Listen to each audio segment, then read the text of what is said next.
to Spiritwind. In case this is the first time you've tuned in, Spiritwind is a study group for spiritual adventurers. We talk about all sorts of topics, but they all delve back into the spiritual realm. So we would like to discuss what we're talking about at our weekly study group. And I would like to introduce our co-host, Rick Reich, and he will discuss with us what we studied last month at Spiritwind. Yes, thank you, Pam. And what we looked at last month was a comparison between the life and teachings between the Buddha and the Christ. Well, that sounds pretty interesting. Can you share some of the things that we learned? Well, first of all, I'd like to say that the transformation which takes place in the followers of both the Buddha and Christ makes both Buddhists and Christians more compassionate. And the Bible says, be compassionate as God is compassionate. Now, the very embodiment of compassion in Buddhism is what is called a bodhisattva. And a bodhisattva is a person who has gone through all the cycles of reincarnation and has finally come to the point where they could enter nirvana. But they choose to go back and not return until they've saved all those who are left behind. And because of that, people like Marcus Borg, who is a New Testament scholar, actually says that he feels that Jesus was like a bodhisattva in that sense, giving up his own life to save others, Well, that sounds a lot to me like Jesus became a sacrifice to be the salvation for his people. Right. And then the bodhisattva is doing the same thing, becoming a compassionate one, staying on earth to help others be enlightened. Right.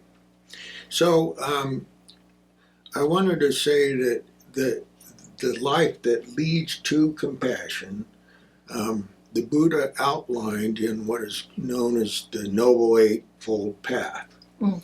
And I'm not going to say all the 8 things, but it's a way of minimizing suffering in the world through having a right understanding of things, and not doing certain things, like not doing work that causes suffering to others. Like they would say, you shouldn't be a soldier, or you shouldn't work in a liquor store, because those things ultimately cause suffering, one form or another. They're to refrain from killing, stealing, sexual misconduct, lying, and also the taking of intoxicants is what Buddhism teaches, not using intoxicants. In other words, I think you could sum all that up and do unto others as you would have them do unto you, like Jesus said. Yeah, and a couple of the same of the 10 Commandments are in there too. Right. And here Buddha was, 500 years before Christ? 500 years before Christ. Buddha ended up dying at the age of 80, they say around 483 before the Common Era.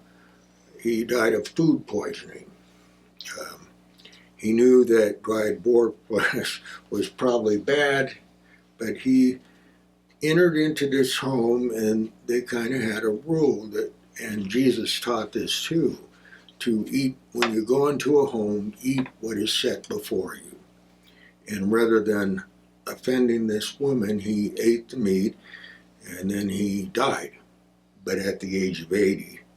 And the last thing he said to his disciples was, be a light unto yourselves.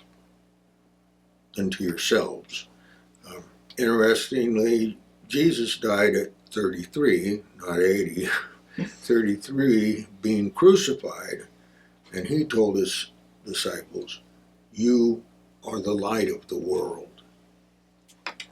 same message. Yeah. So, do you think that there were missionaries in Palestine at the time of Jesus? Buddhist missionaries? Yes, well, you see, the Buddhist religion is actually a missionary religion. And there were a number of places. There was a Emperor Ashoka who ruled India in the 3rd century before the Common Era. He was a Buddhist. He converted to Buddhism from Hinduism, and he sent out Buddhist missionaries all over the place. They went to Syria, they went to Egypt, they went to Greece, all that part of the Hellenistic world at that time. And, you know, it's conceivable that, especially since he sent Buddhist missionaries to Syria, which is close to Israel, it makes sense they'd go there. And if they also went to Greece, it would make sense they would go along the coast of the Mediterranean to get there. So anyway, I believe that, and you got to remember too, Buddha was 500 years before Christ, so these are missionaries coming long after, different missionaries coming.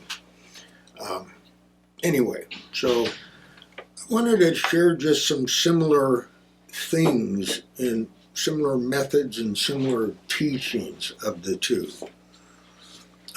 In early Buddhism, as I just said, it too was a missionary religion that spread all over the world, and of course Christianity was a missionary religion that is spread all over the world. It actually began in India, and just like Jesus came out of the Jewish tradition, the Buddha came out of the Hindu tradition. And so they left India into all different parts of the world, doing their witnessing or missionary work, or however you want to say it. And but Buddhists and those who Jesus sent forth lived by these similar methods. He said, if you enter a town and are welcomed, you should eat whatever is set before you. And of course, we just saw that's how the Buddha died, by doing that very thing. So they had similar methods. Besides that, they had similar teachings. In a book by the Dalai Lama called The Good Heart, A Buddhist Perspective on the Teachings of Jesus, he cites what Jesus says in Matthew 5:38-42. It says, do not resist those who wrong you. If anyone slaps you on the right cheek, turn and offer him the other also. If anyone wants to sue you and takes your shirt, let him have your cloak as well. Give to anyone who asks, and do not turn your back on anyone who wants to borrow. And then he comments, that is the Dalai Lama, he said, one could almost say that these passages could be introduced into a Buddhist text, and they would not even be recognized as traditional Christian scriptures. So the Dalai Lama says those words are so similar to the teachings of the Buddha that if a Buddhist read them, they wouldn't know they were Christian things. Mm-hmm. Wow, that is definitely something that gives us great similarities between the two. Right. And another person besides the Dalai Lama was Thich Nhat Hanh. And Thich Nhat Hanh was a monk in Vietnam at the time of the war and that. And his people first went to France, traveled to France to, escape things. And anyway, he had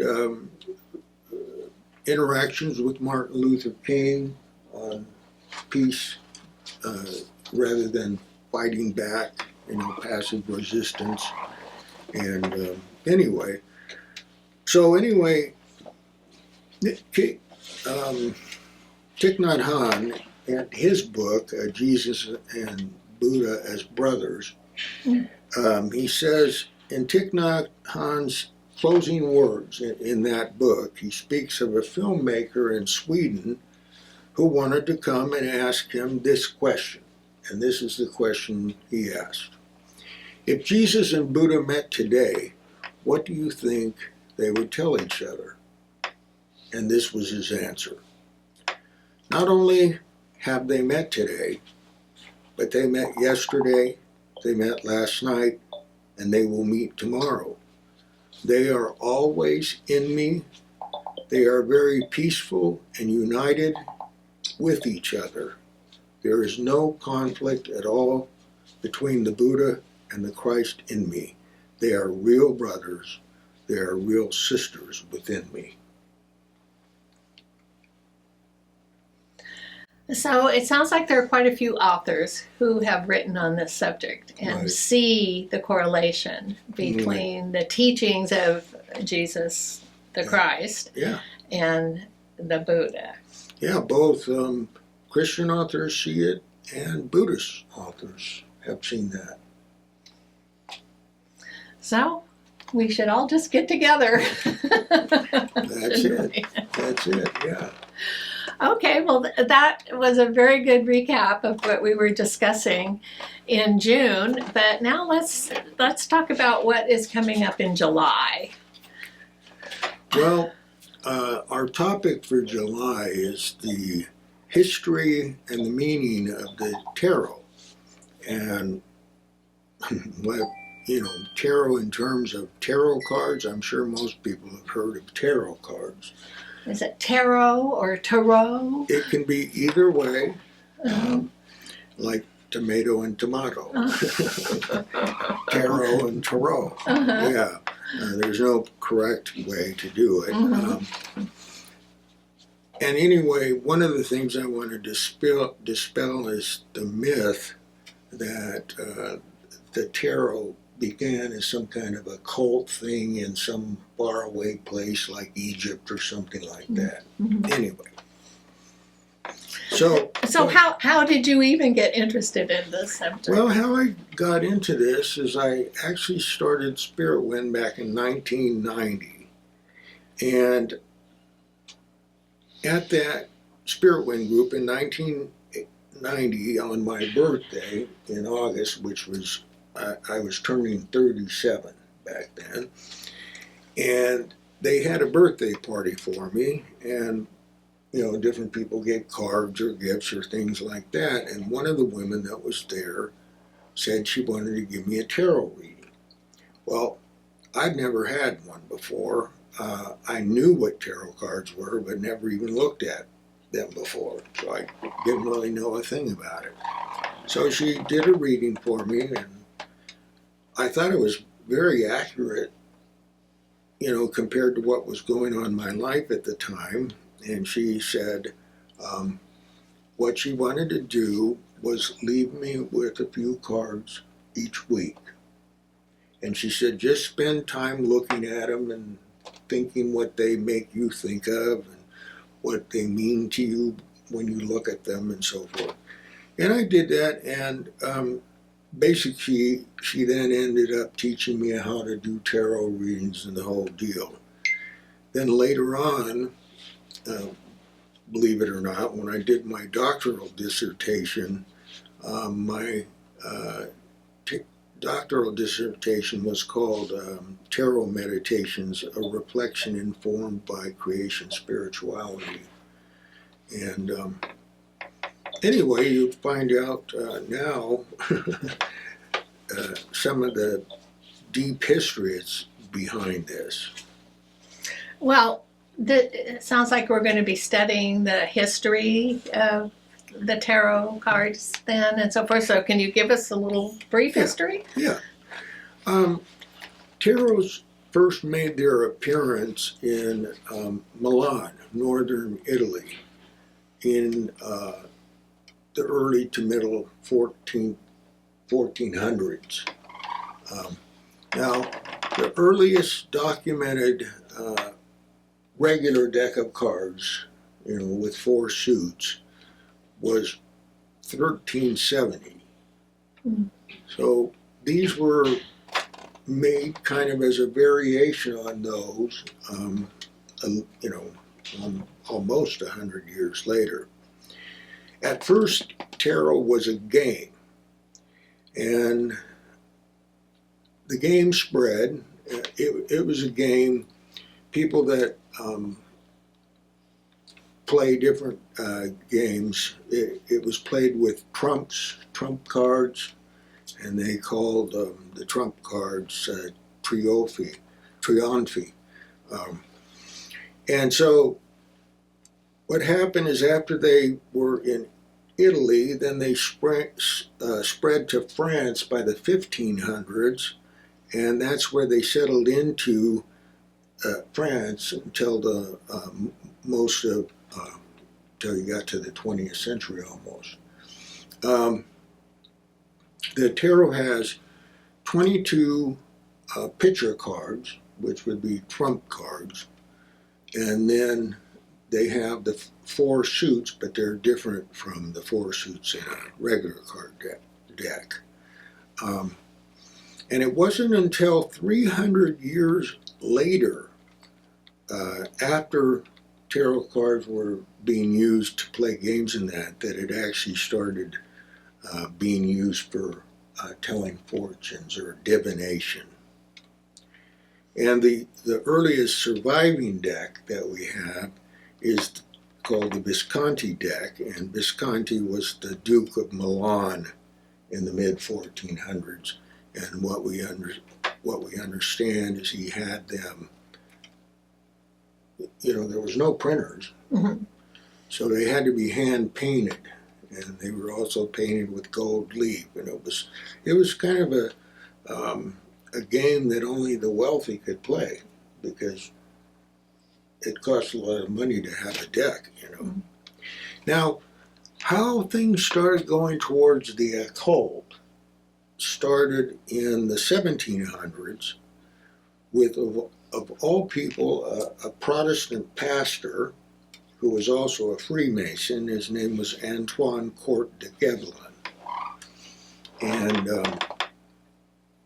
he had been ordained in Switzerland, but lived most of his life in France, in Paris, and that's where he stayed for the rest of his life. He wrote a 9-volume set of books called The Primitive World. And in this set, in volume 3, he wrote the first essay on the tarot. Oh. That's the first time we have an essay about it. And so, despite the tarot's clear Christian imagery, when he saw it, he speculated they were of Egyptian origin. The mistake was easy in that the Rosetta Stone had not been deciphered yet.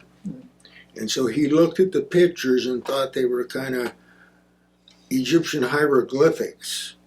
And he said things like, the word tarot comes from 2 Egyptian words, tar for road and ro for royal, which meant the royal road. And he interpreted cards like the chariot as the god Osiris riding a chariot, and the devil was, he thought, was Typhon, and the goddess Isis was being depicted in the star card. Then there was a guy named Atea, and he was the first one that actually devised a system of doing tarot readings. De Gebelin just wrote an essay about it, saying the wrong thing. It was all, everything he wrote in the essay was wrong, But this guy Atea, he was the first to use them for fortune telling, and he said he studied the tarot for about 8 years, and then he wrote this book. It was called Atea, or A Way to Entertain Yourself with a Pack of Cards. Long title. And that's the oldest printed account we know of a method of card reading. Then the next guy that came along that added even more was a guy named Eliphas Levi. That's a name he made up. Oh. His real name was Alphonse Louis Constant. And he was a Catholic deacon and also an occultist. What? Those two don't seem like they go together. He was supposed to be ordained as a priest within the next year after this. And at that time he confessed he was in love with a girl in the class he was teaching. Oh. And so that ended the whole deal with him being a priest. But he was the first to make a connection between the 22 cards in what are called the major arcana, that's the 22 picture cards, and the 22 letters in the Hebrew alphabet. So he was the first one to try to connect tarot with the Jewish Kabbalah. Oh, okay. And then we're going to look at one last one in this history. Around the early around 1900, there was a magical lodge. Lodges were real.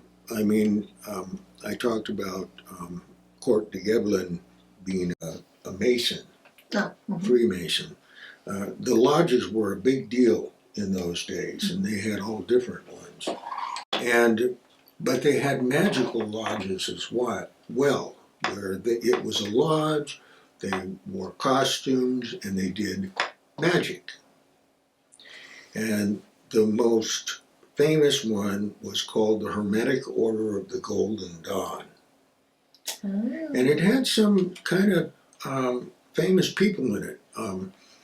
The founders of the group was a guy named William Wynne Westcott, who was a medical doctor, and he formed it with a guy named Samuel Lindell Mathers, and he changed his name to MacGregor Mathers. And he was married to Mina Bergson, who was the sister of the French philosopher Henry Bergson. Another two in it were Arthur Edward Waite, who was a translator, writer of poetry, did all kinds of writing, and Pamela Coleman Smith was born in London of American parents, but studied at the Pratt Art Institute in Brooklyn. And she was a member of the Golden Dawn, and Arthur Waite, together with Arthur Waite and Pamela Coleman Smith, they made the most famous tarot deck that's ever been created.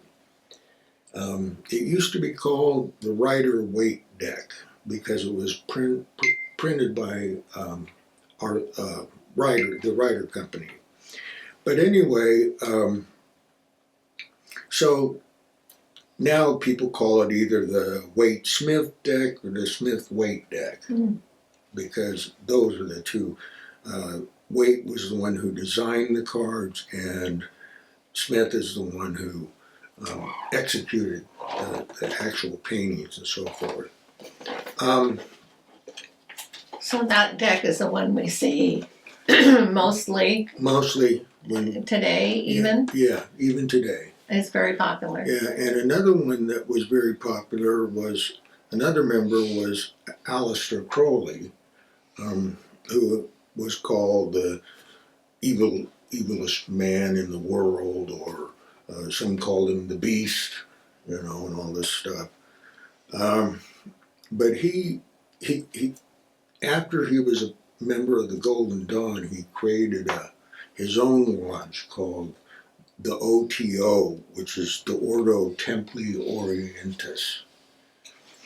And anyway, he had a woman, Lady Frida Harris, who joined his temple, and she was an artist, and she produced the Crowley deck, which is called the Thoth deck, which is also still popular today. So that sounds more Egyptian. Yeah, and he has that influence in it. Uh-huh. That's why I don't care for the cards. Oh. Plus, visually, I don't think they're that nice looking or anything. Yeah. Mm-hmm. And then the Golden Dawn themselves, with McGregor Mathers and his wife, also produced their own Golden Dawn deck. Their own Golden Dawn deck. Whoa. So that sounds like a lot of interesting history. Yeah. We're really going to have to get into that. And so I really want to invite people to come to our sessions that we have, which are every Wednesday at 5:30 at 1212 High Street, Unity of Auburn. And these are open discussions. Anyone can come. There's no charge. Rick is our leader. And as we say, we have different subjects every month. And I would really like to invite you to come and see and discuss the tarot cards with us. And maybe get a reading. And maybe get a reading. Oh, that's enticing. And I want to thank you again, Rick, for all of your research and all of your presentation that you bring to us. And I'm Pam Hart, and till next time.